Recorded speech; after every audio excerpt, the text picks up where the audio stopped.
गुरुदेव गुरुदेव के चरणों में 12 बार नमोस्तु नमोस्तु नमोस्तु। महाराज जी, मेरी एक जिज्ञासा है कि अनेक राजा महाराजाओं ने युद्ध लड़े हैं, हिंसा की है, तो भी उन्हें मोक्ष फल की प्राप्ति कैसे हो गई? बेटा, आपके कपड़े सफेद दिख रहे हैं, गंदे नहीं हुए थे। आप जो जैकेट पहने हो, ये जब खेल रहे थे गंदी हुई थी, तो मम्मा ने क्या किया? धुलाई की। धुलाई की तो सफेदी वापस आ गई।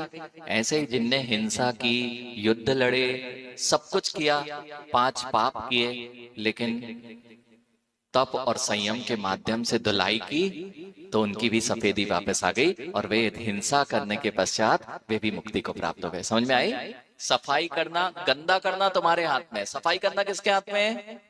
अपने हाथ में। तो जिन्होंने हिंसा की थी, युद्ध लड़े थे, बहुत कुछ किया था, उन्होंने ही पाप किए थे, वही पाप को धो सकते हैं, और जिनने पाप धो लिए वही मुक्ति को प्राप्त होते हैं, मोक्ष जाते हैं।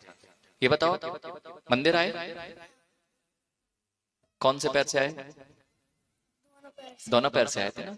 तो मंदिर आने के लिए जो पैर आए थे, अब घर कौन से पैर से जाओगे? उसी पैर से कि दूसरे लाओगे?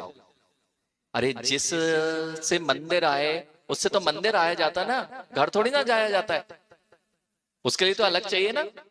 तो जिन चीजों से, जिनसे उसने, आत्मा ने पाप किए थे, हिंसा की थी, उसी भाव से हिंसा की थी, और उसी से उस हिंसा का निदान करता हुआ, अर्थात उस हिंसा को नष्ट करता हुआ, अहिंसा आदि व्रतों का पालन करता हुआ जी मोक्ष को प्राप्त होता है। समझ में आ गया? कौन से पैर से वापस जाओगे? उसी पैर से कि अलग से लाओगे? अब समझ में आ गया? क्या समझ में आ गया? कि जो पाप करता है और पापों को जो धो सकता है, वही मोक्ष जा सकता है।